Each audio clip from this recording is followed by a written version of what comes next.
ഈ പവിത്രമായ റജബ് മാസം, അതിൽ നാം ഓരോരുത്തരും ഇന്നത്തേക്ക് ഒരുപാട് ദിവസങ്ങളായി ഈ പവിത്രമായ റജബ് മാസത്തിൽ നമ്മൾ എത്രമാത്രം നാം ദുആ ചെയ്യുന്ന ആ ദുആഇനോട് കടപ്പെട്ടിട്ടുണ്ട് എന്ന് ആലോചിക്കണം. അല്ലാഹുമ്മ ബാരിക് ലനാ ഫീ റജബിൻ വ ശഅബാൻ വബല്ലിഗ്നാ റമളാൻ.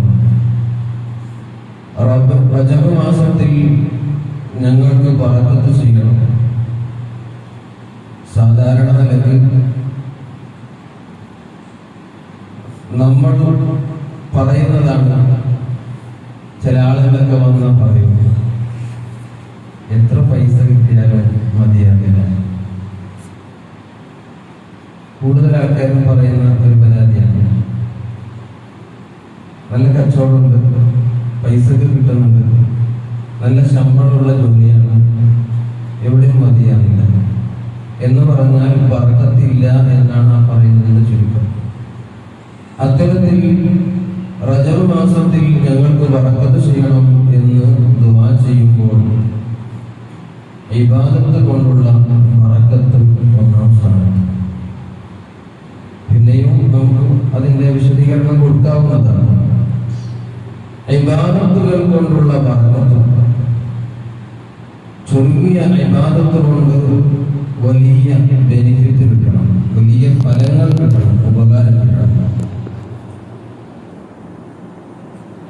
ചില സമയത്ത് ചില ആളുകളൊക്കെ പറയും, നമ്മൾ എത്ര ശ്രമിച്ചാലും നടക്കുന്നില്ല എന്ത് ഇബാദത്ത് ചെയ്യാൻ. ഖുർആൻ ഓതണോന്ന് ഇങ്ങനെ വല്ലാണ്ട് ആഗ്രഹമുണ്ട്, അതിന് കൂടുന്നില്ല. നന്നാകണം എന്ന് ആഗ്രഹമില്ലാത്ത ആരും ഞാൻ അടക്കം ആരും ഉണ്ടാവില്ല. എല്ലാവരും നന്നാകണം എന്നുള്ള ആഗ്രഹമുള്ളവരാണ്, അല്ലെ? ദുനിയാവിൽ നിന്നൊന്നും സലാമത്തായിട്ട് പരലോകത്ത് രക്ഷപ്പെടണം എന്ന് ആഗ്രഹിക്കാത്ത ആരും ഇവിടെ ഒരുമിച്ച് കൂടില്ല, അല്ലെങ്കിൽ ഇവിടെ ഒരുമിച്ചുകൊണ്ട ആവശ്യമില്ലല്ലോ. അപ്പൊ അത്തരത്തിൽ ഇബാദത്തുകൾ കൊണ്ടുള്ള ഒരു ബറക്കത്ത് നമുക്ക് ഈ റജബ് മാസത്തിന്റെ ഇത്ര ദിവസത്തെ ദുആയിൽ കിട്ടിയിട്ടുണ്ടോ എന്ന് നമ്മൾ ആലോചിക്കണം. മഹാന്മാർ പഠിപ്പിക്കുന്നു,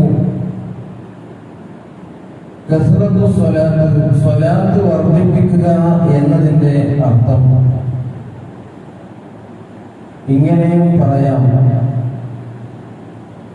ചുരുക്കം ചില സ്വലാത്തുകൾ ചൊല്ലുന്ന ആളുകളെ കുറിച്ച് ധാരാളം സ്വലാത്ത് ചൊല്ലിയവർ എന്ന് പറയാം. എങ്ങനെയെന്ന് ചോദിച്ചാൽ ആ സ്വലാത്ത് ചൊല്ലുമ്പോൾ ഉണ്ടാകുന്ന അദബ് പാലിക്കുന്നതുകൊണ്ട്. അപ്പൊ നമ്മളിവിടെ മാസത്തിൽ 33 സ്വലാത്താ ചൊല്ലുക. 33 ചെല്ലുന്നത് മാസത്തിലാണ്, അങ്ങനെ ചിന്തിക്കേണ്ടതില്ല. ആ 33 സ്വലാത്ത് ധാരാളം സ്വലാത്താണ് മാസത്തിൽ ചൊല്ലിയത് എന്ന് പറയാം. മഹത്തുക്കൾ പഠിപ്പിക്കുകയാണ്, ഒന്ന് ശുദ്ധി വരുത്തുക, നല്ല കല്ലോടുകൂടെ മനസ്സിന്റെ സാന്നിധ്യം, ഹൃദയ സാന്നിധ്യത്തോടുകൂടെ ചൊല്ലുക.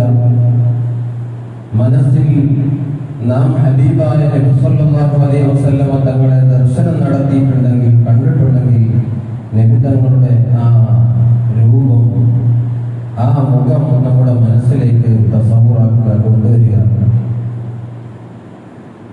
അതല്ല, നമ്മളൊക്കെ നബി സല്ലല്ലാഹു അലൈഹി വസല്ലമ തങ്ങളെ സിയാറത്ത് ചെയ്തിട്ടുണ്ടെങ്കിൽ ആ മദീനത്ത്, ആ മുനവ്വറ, ആ ഖുബ്ബത്തുൽ ഖദറ, അതിന് ആ പച്ചക്കുബ നമ്മുടെ മനസ്സിലേക്ക് കൊണ്ടുവരിക.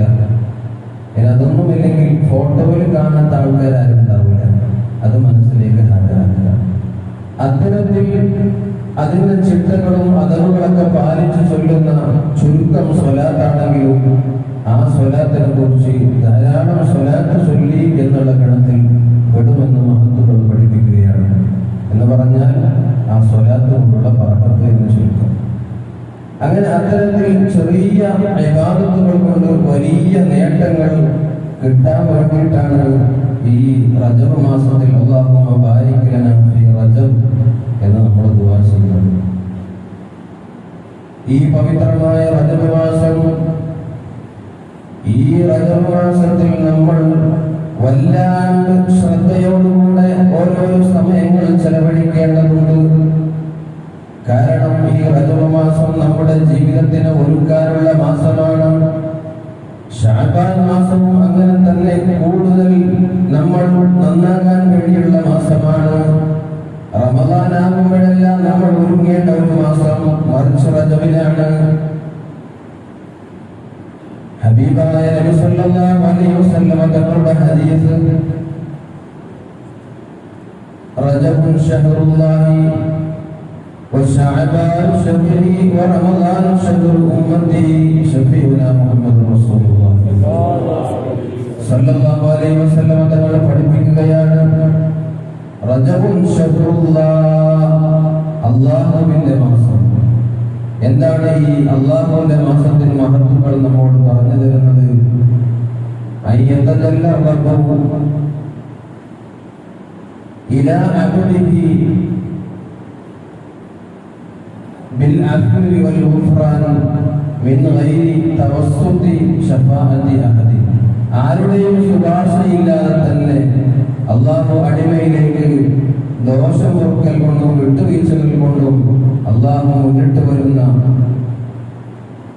അല്ലാഹു അതിന്റെ അടിമകൾക്ക് സൗകര്യം ഒരുക്കി കൊടുക്കുന്നതായ ഒരു മാസം. അതിനാണ് അല്ലാഹുവിലേക്ക് ചേർത്തുകൊണ്ട് റജബുൻ ശഹറുല്ലാഹ്, അല്ലാഹുവിന്റെ മാസം എന്ന് പറഞ്ഞാൽ നാം ഓരോരുത്തരും മഗ്ഫിറത്തിനെ തേടിക്കൊണ്ട് നമ്മുടെ ജീവിതത്തിനെ നന്നാക്കേണ്ട ഒരു മാസമാണ് റജബ് മാസം. ഈ റജബ് മാസത്തിന്റെ മഹത്വങ്ങൾ നമ്മൾ മനസ്സിലാക്കേണ്ടതുണ്ട്. ഞാൻ എന്റെ സംസാരം സുദീർഘമായി കൊണ്ടുപോകുന്നില്ല. റജബിന് ഒരുപാട് മഹത്വങ്ങളുണ്ട്.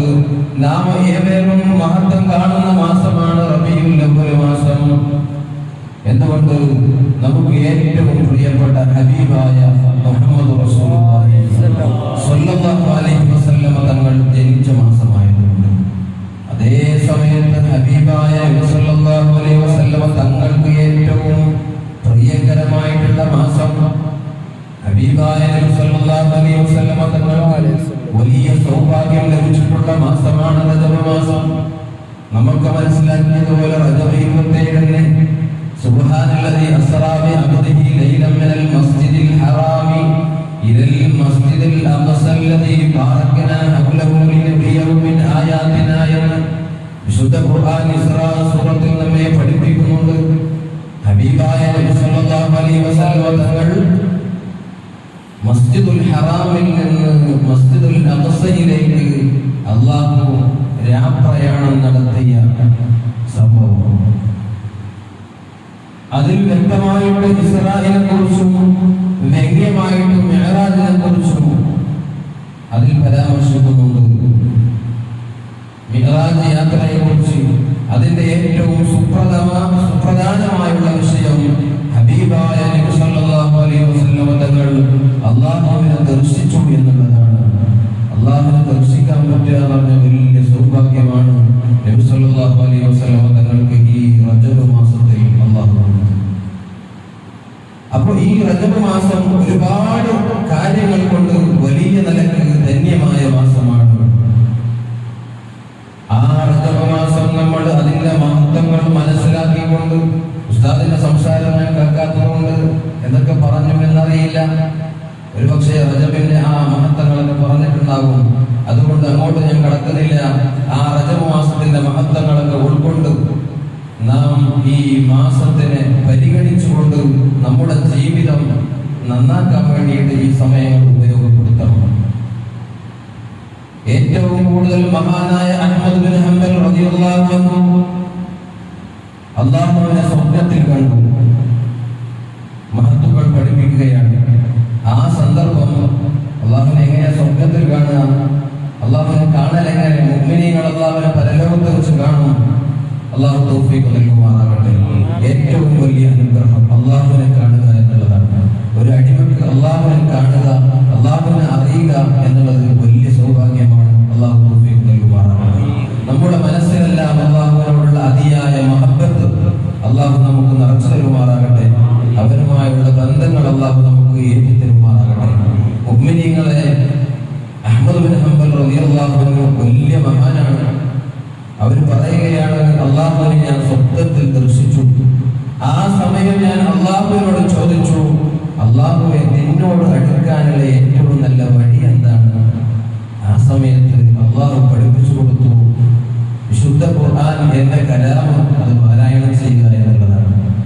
സത്യത്തിൽ ഇന്ന് നമ്മുടെ സമുദായത്തിൽ നമ്മുടെ എല്ലാ ഐഡന്റിറ്റിയും നമ്മുടെ എല്ലാത്തിന്റെയും തെളിവും അടിസ്ഥാനവും വിശുദ്ധ ഖുർആനാണെങ്കിൽ ഈ ഖുർആൻ നമ്മുടെ ജീവിതത്തിലേക്ക് കടന്നു വരുന്നില്ല എന്നുള്ളതാണ് വസ്തുത. ഖുർആനിനെ നമ്മൾ സ്വീകരിക്കുന്നില്ല എന്നുള്ളതാണ് വസ്തുത. ഖുർആനിനെ നമ്മൾ പാരായണം ചെയ്യുന്നില്ല എന്നുള്ളതാണ് വസ്തുത. ഒരുപാട് ഖുർആനിലെ കോപ്പികൾ, വിശുദ്ധ ഖുർആനിലെ കോപ്പികൾ മക്കയിലൊക്കെ വരുമ്പോൾ പല ആളുകളും കൊണ്ടുതരും. പള്ളിയിലൊക്കെ പല ആളുകളും അവിടത്തേക്ക് നേർച്ചയാക്കും, ഓഫർ ചെയ്യും, ഒഫൊക്കെ ചെയ്യും. ഒരുപാട് ഖുർആൻ ഇവിടെ നമുക്ക് ഒരുപാട് ഖുർആനില്ലേ. നമ്മൾ എത്ര പേര് സുബഹിന്റെ ശേഷം ഈ ഖുർആനൊക്കെ ഓതുന്നുണ്ട്? നമ്മളെ വീടുകളിലുള്ള ഖുർആൻ പൊടി പിടിച്ചിട്ട് പല ഖുർആനുകളും നമുക്ക് കാണാൻ സാധിക്കും. ഈ വിശുദ്ധ ഖുർആനിനെ പാരായണം ചെയ്യുക എന്നുള്ളതാണ് അള്ളാഹുവിലേക്ക് അടുക്കാനുള്ള ഏറ്റവും നല്ല വഴി എന്ന് അഹ്മദ് ബിൻ ഹംബൽ റളിയല്ലാഹു അൻഹുവിലൂടെ നമ്മെ പഠിപ്പിക്കുകയാണ്. നമ്മളെല്ലാവരും ഖുർആൻ ധാരാളമായി ഓതണം. മഹാനായ അബൂബക്കർ അയ്യാശ് റളിയല്ലാഹു അൻഹു, ഞാൻ ചരിത്രം ദീർഘിപ്പിക്കുന്നില്ല, ആ മഹാനവർ വലിയ മഹാനാണ്, വലിയ പണ്ഡിതനാണ്, വലിയ സൂഫിയാണ്. മഹാനവറുകൾ വഫാത്താകുന്ന ഘട്ടത്തിൽ തന്റെ മകൾ കരയുകയാണ്. ആ സമയത്ത് മകളോട് പറഞ്ഞു, നീ എന്തിനാണ് ഇങ്ങനെ കരയുന്നത്? പാപ്പ മരിച്ചു പോയാൽ അള്ളാഹുവിന്റെ അടുക്കലെത്തുമ്പോൾ പാപ്പക്ക് പ്രശ്നമുണ്ട് എന്നാ അങ്ങനെയാണോ? അങ്ങനെ വിചാരിക്കേണ്ട കാര്യമില്ല. ഈ മരിക്കുന്ന ഈ സ്ഥലത്ത് വെച്ച് തന്നെ 28,000 ഖത്മുകൾ ഓതിയിട്ടുണ്ട് ഇവിടെ തന്നെ വെച്ചിട്ട്. പിന്നെ അതിന് പുറമെ ഓതിയത് വേറെ ഇഷ്ടംപോലെയുണ്ട്. അങ്ങനെ ഒരുപാട് ഖത്മുകൾ നമ്മളൊക്കെ പഠിച്ചവരാണ്. മഹാനായ ശാഫിഈ ഇമാം റളിയല്ലാഹു അൻഹു അവരുടെ എല്ലാ ദിവസവും ഒരു ഖത്മ ഓതുക എന്നുള്ളത് അവരുടെ ശീലം. അങ്ങനെ തുടങ്ങിയിട്ട് വലിയ വലിയ മഹാന്മാർ, നമുക്കൊക്കെ വലിയ ജോലിയുള്ള ആൾക്കാരാണ്. രാവിലെ പോയാൽ വൈകുന്നേരം വരും ജോലി കഴിഞ്ഞിട്ട്. പെണ്ണുങ്ങളാണെങ്കിൽ വീട്ടിൽ നിറയെ ജോലികളാണ്. അപ്പൊ നമ്മൾ വിചാരിക്കും ഈ ഉസ്താദുമാരെ ഇങ്ങനെ വെറുതെ നിൽക്കുകയാണ്. നമ്മളെ പള്ളിയിൽ ഉസ്താദുമാരെ പോലെ ഞാനൊക്കെ എങ്ങനെയാണ്, ഒരു ക്ലാസ് കഴിഞ്ഞാൽ പിന്നെ ദുഹർ നിസ്കാരം, പിന്നെ അസർ നിസ്കാരം, അതിനിടയിൽ ആൾക്കാരൊക്കെ വന്ന് കാണാമെന്നല്ലാതെ പിന്നെ പറയാൻ ജോലിയില്ല, എടുത്തു പറയാൻ വേണ്ടി കാണിക്കാനുള്ള ജോലിയില്ല. അപ്പൊ നമ്മൾ വിചാരിക്കും ഉസ്താദുമാർക്കൊക്കെ അതൊക്കെ നടക്കും. ഉസ്താദുമാർക്ക് ഒരുപാട് ജോലിയുണ്ട്, വേറെ വിഷയമാണ്. ഞാൻ തന്നെ പെൻഡിങ്ങിലായ ചില വിഷയത്തിനെ കുറിച്ച് വൈകുന്നേരം ഒരാളോട് സംസാരിച്ചു, ഒന്നും നടക്കുന്നില്ല. കാരണം പല കാര്യങ്ങളുണ്ട്, കാഴ്ചക്കൊന്നുമില്ല, എന്നാൽ ഒരുപാടുണ്ട്. അപ്പൊ അത്തരത്തിൽ നമ്മൾ മനസ്സിലാക്കും, നമ്മളൊക്കെ വലിയ ജോലിയുള്ള ആൾക്കാരാണ്, നമുക്കൊരുപാട് പണിയുണ്ട്, അതുകൊണ്ടാണ് നമുക്ക് ഓതാൻ പറ്റാത്തത്. ഈ മഹാമഹത്വങ്ങളായ ആളുകളെ എടുത്ത് അവരുടെ ജീവിതം എടുത്തു നോക്കിയാൽ അവർക്കെല്ലാം എന്തുമാത്രം ജോലി ഉണ്ടായിരുന്നു. അവര് ഇൽമ് പഠിപ്പിക്കുക എന്നുള്ള ഏറ്റവും വലിയ ജോലി മുഴുവൻ സമയങ്ങളിലും ചെയ്തവരായിരുന്നു. ഈ വിശുദ്ധമായ ഖുർആനിനെ ഇജ്തിഹാദ് ചെയ്യുക എന്നുള്ള മഹത്തായ കാര്യങ്ങൾ ചെയ്തവരായിരുന്നു. അങ്ങനെ തുടങ്ങിയിട്ട് വലിയ വലിയ പണ്ഡിതന്മാർ അവരുടെ ദർസിന്റെ സബക്കുകൾ എടുത്തു നോക്കിയാൽ രാവിലെ മുതൽ പാതിരാക്കി കടക്കുന്നത് വരെ ഒരുപാട് സബക്കുകൾ ഉണ്ടായ, ഖുർആൻ ഓതി കൊടുക്കേണ്ട, ഖുർആൻ പഠിപ്പിക്കേണ്ട, കിതാബുകൾ പഠിപ്പിക്കേണ്ട, അത്തരത്തിൽ ഇൽമുമായിട്ട് വലിയ നിലക്ക് ശൂലാകുന്ന ആളുകൾ അവർക്ക് എങ്ങനെ ഖുർആൻ ഓതി? അവരുടെ ഇടവേളകളൊക്കെ ഉപയോഗപ്പെടുത്തും. അതുപോലെ നമ്മളും ഇടവേളകൾ ഉപയോഗപ്പെടുത്തണം. അങ്ങനെ ഉപയോഗപ്പെടുത്തിക്കൊണ്ട് അല്ലാഹുവിലേക്ക് അടുക്കാൻ വേണ്ടി നമ്മൾ ശ്രമിക്കണം. അല്ലാഹു തൗഫീഖ് നൽകുമാറാകട്ടെ. വിശുദ്ധമായ ഖുർആൻ അത് ധാരാളമായി നമ്മൾ ഓതണം. വെറുതെ നോക്കിയാൽ പോയി കിട്ടുന്ന ഒരു സംഗതിയാണ് വിശുദ്ധമായ ഖുർആൻ. മാതാവിന്റെ മുഖം, വിശുദ്ധമായ കഅബ, ആലിമിന്റെ മുഖം, ഇതൊക്കെ വെറുതെ നോക്കിയാൽ പോയി കിട്ടുന്ന സംഗതിയാണ്. ഉമ്മാന്റെ മുഖം ഇങ്ങനെ വെറുതെ നോക്കുക എന്ന് പറഞ്ഞാൽ ആവശ്യത്തിന് തന്നെ മക്കളിപ്പോ നോക്കാത്ത ഒന്നാണ് ഉമ്മാന്റെ മുഖം. ഇന്ന് മാതാപിതാക്കളോടുള്ള ബന്ധങ്ങൾ അകന്നുപോയിട്ടുണ്ട്. അവരോടുള്ള പ്രാധാന്യങ്ങൾ നമ്മൾ മനസ്സിലാക്കുന്നവരായിട്ടുണ്ട്. ഇന്ന് വിവാഹം കഴിഞ്ഞു പോയാൽ വലിയ പരാതി. എന്റെ സമയം ഇങ്ങനെ പോകുന്നുണ്ടല്ലേ. വലിയ പരാതി എന്താണ്? മോൾക്ക് ഇപ്പൊ പഴയ പോലെയുള്ള സ്നേഹമൊന്നുമില്ല. ഉപ്പാനെ പരിഗണിക്കുന്നില്ല, ഉമ്മാനെ പരിഗണിക്കുന്നില്ല. അത്തരത്തിൽ മാതാപിതാക്കൾ അവരോടുള്ള സ്നേഹം, അവരോടുള്ള ബാധ്യത അത് വലിയ നിലക്ക് നമ്മൾ മനസ്സിലാക്കണം. വലിയ കാര്യമാണ് മാതാപിതാക്കൾ എന്നുള്ളത്. അവരുടെ പൊരുത്തം കൊണ്ട് വാർദ്ധക്യ സഹജമായി വാർദ്ധക്യത്തിലുള്ള മാതാവിനെ കൊണ്ട് പിതാവിനെ കൊണ്ട് ഒരാൾക്ക് സ്വർഗം നേടാൻ പറ്റിയില്ലെങ്കിൽ അവനേക്കാളും ഭാഗ്യം കെട്ടവൻ വേറെ ആരുമില്ല എന്ന് ഹബീബ് സല്ലല്ലാഹു അലൈഹി വസല്ലം പഠിപ്പിക്കുമ്പോൾ നമ്മൾ മനസ്സിലാക്കണം. ഒരു പ്രായമെത്തിയ ഉമ്മയും ഉപ്പയും കൊണ്ട് അവർക്ക് സേവനം ചെയ്യുന്നത് കൊണ്ട് സ്വർഗത്തിൽ കടക്കാൻ പറ്റും. നിങ്ങൾ നോക്ക്, മഹാനായ ഉവൈസുൽ ഖർനി റളിയല്ലാഹു അൻഹു വലിയ മഹാനല്ലേ. നബി സല്ലല്ലാഹു അലൈഹി വസല്ലം തങ്ങളെ കാണാൻ പറ്റിയില്ല. പക്ഷേ നബി തങ്ങൾ പറഞ്ഞു, അടയാളങ്ങൾ പറഞ്ഞു കൊടുത്തിട്ട് പറഞ്ഞു, ദുആ ചെയ്യാൻ വേണ്ടി പറയണം. ഉവൈസുൽ ഖർനി വന്നാൽ നിങ്ങൾ ദുആ കൊണ്ട് വസീയത്ത് ചെയ്യണം അദ്ദേഹത്തിനോട്. അത്രയും വലിയ മഹാൻ. നബി തങ്ങൾ ദുആ കൊണ്ട് വസീയത്ത് ചെയ്തിരിക്കണമെങ്കിൽ മഹാന്റെ ചരിത്രങ്ങൾ പരിശോധിച്ച് നോക്കിയാൽ ഒരൊറ്റ സുജൂദ് കൊണ്ട് സുബ്ഹി വരെ നിസ്കരിക്കുന്ന ആളായിരുന്നു. വലിയ ഇബാദത്തിന്റെ ആളായിരുന്നു. മഹാനവറുകൾ ഹബീബ് സല്ലല്ലാഹു അലൈഹി വസല്ലം തങ്ങളുടെ കാലത്ത് ജീവിച്ചിട്ട് തങ്ങളെ കാണണമെന്ന് അതിയായ ആഗ്രഹവും ശ്രമങ്ങളും നടത്തിയിട്ടും കാണാൻ സാഹചര്യം ഒത്തുവന്നില്ല. കാരണം തനിക്കൊരു മാതാവുണ്ടായിരുന്നു എന്നുള്ളതാണ്. എന്ന് പറഞ്ഞാൽ ഹബീബ് സല്ലല്ലാഹു അലൈഹി വസല്ലം തങ്ങളെ ഒരാൾ കാണുന്നത് കൊണ്ട് അയാൾ സ്വഹാബിയായി തീരുകയാണ്. സ്വഹാബി എന്ന് പറഞ്ഞാൽ ആരാണ്? സ്വഹാബി എന്ന് പറഞ്ഞാൽ ആരാണ്? അമ്പിയാക്കളെ കഴിച്ചാൽ മറ്റുള്ള ജനങ്ങളെ കൂട്ടത്തിൽ ഏറ്റവും സ്ഥാനമുള്ളവരാണ് സ്വഹാബത്ത്. അപ്പൊ നബി സല്ലല്ലാഹു അലൈഹി വസല്ലം തങ്ങളുമായിട്ട് ഈമാനികമായിട്ട് ഒരു ഒരുമിച്ച് കൂടൽ, ഒരു സംഗമം നടക്കുമ്പോൾ ജനങ്ങളെ കൂട്ടത്തിൽ ഏറ്റവും വലിയ സ്ഥാനമാണ് ഒരു മനുഷ്യന് ലഭിക്കുന്നത്. അവരെ കഴിച്ചിട്ടേ ബാക്കിയുള്ള ഔലിയാക്കന്മാരൊക്കെ ഉള്ളൂ. നമ്മൾ എത്ര വലിയ ഖുതുബുൽ അഖ്താബ് എന്ന് പറഞ്ഞാലും എത്ര വലിയ മഹാനാണെങ്കിലും സ്വഹാബത്തിന്റെ താഴെയാണ്. സ്വഹാബത്താണ് അമ്പിയാക്കൾ കഴിച്ചാൽ വലിയ സ്ഥാനമുള്ള ആളുകൾ. എന്തുകൊണ്ട്? നബി സല്ലല്ലാഹു അലൈഹി വസല്ലം തങ്ങളുമായിട്ടുള്ള ആ സഹവാസം കൊണ്ട് കിട്ടിയതായ വലിയ പവറാണ്. മനസ്സിലായില്ലേ? നമ്മൾ പറയില്ല ഈ ട്രാൻസ്ഫോമറിന് കറണ്ട് വലിക്കുന്നത് പറയില്ല. സാധാരണ പോസ്റ്റിൽ നിന്ന് കറണ്ട് വലിക്കുന്നതും ട്രാൻസ്ഫോമറിൽ നിന്നും വലിയ പോസ്റ്റിൽ നിന്ന് കറണ്ട് വലിക്കുന്നത് വ്യത്യാസം എന്ന് പറഞ്ഞതുപോലെയാണ്. നേരിട്ട് ഇങ്ങനെ വലിച്ചാൽ കത്തിപ്പോകും. നമ്മളെ വീട്ടിലേക്കൊക്കെ ഡയറക്റ്റ് ട്രാൻസ്ഫോമറിൽ വലിച്ചാൽ അത് ആകെ കത്തിപ്പോകും. എന്തുകൊണ്ട് ചോദിച്ചാൽ അതിന് പവർ ഉണ്ടായതുകൊണ്ടാണ്. അതുപോലെ നബി തങ്ങളെ കാണാനും അവരെ അനുഭവിക്കാനും അല്ലാഹു സുബ്ഹാനഹു വ തആല പ്രത്യേകം തെരഞ്ഞെടുത്തുണ്ടാക്കിയ ആളുകളാണ് സ്വഹാബത്ത്. നമ്മൾ നബി തങ്ങളെ കാലത്തുണ്ടായാൽ അങ്ങനെ ആവുന്ന കരുതണ്ട. നമ്മൾക്ക് ഒരു യോഗ്യത അല്ലാഹു ഉണ്ടാക്കിയിട്ട് എന്നിട്ട് മാത്രമേ നബി സല്ലല്ലാഹു അലൈഹി വസല്ലം തങ്ങളെ ഉൾക്കൊള്ളാനും അനുഭവിക്കാനും അവസരം തരുകയുള്ളൂ. എന്ന് പറഞ്ഞാൽ ട്രാൻസ്ഫോമറിൽ നിന്ന് കറണ്ട് വലിക്കുമ്പോൾ അതിന് പാകമായ കമ്പി ഇടേണ്ടതുണ്ട് എന്നാണ് ചുരുക്കം. ഞാൻ പറഞ്ഞു വന്നത് നബി സല്ലല്ലാഹു അലൈഹി വസല്ലം തങ്ങളുടെ ആ സവിധത്തിൽ ഒരുമിച്ച് കൂടൽ കൊണ്ട്, ഈമാനികമായിട്ടുള്ള ഒരുമിച്ച് കൂട്ടൽ കൊണ്ട് വലിയ സ്ഥാനം കിട്ടുമായിരുന്നു. പക്ഷേ അതിന് തടസ്സമായത് മാതാവായിരുന്നു. എന്ന് പറഞ്ഞാൽ മാതാവിനോടുള്ള കടപ്പാട്, പിതാവിനോടുള്ള കടപ്പാട് ഒരിക്കലും മാറ്റിവെക്കാൻ പറ്റുന്ന ഒരു സംഗതിയേ അല്ല എന്ന് ചുരുക്കം. അല്ലാഹു തൗഫീഖ് നൽകുമാറാകട്ടെ. ഞാൻ എന്റെ സംസാരം ചുരുക്കുകയാണ്. വിശുദ്ധമായ ഈ മാസത്തിനെ നാം ഒക്കെ പരിഗണിക്കണം. ബാധ്യതയുള്ള ആളുകളോട്, മാതാപിതാക്കളോട്, ഗുരുക്കന്മാരോട്, ഉസ്താദുമാരോടുള്ള ആ ബാധ്യതകളൊക്കെ നമ്മൾ കാണണം, അനുസരണയുള്ളവരാക്കണം. ഈ മാസം ധന്യമാക്കി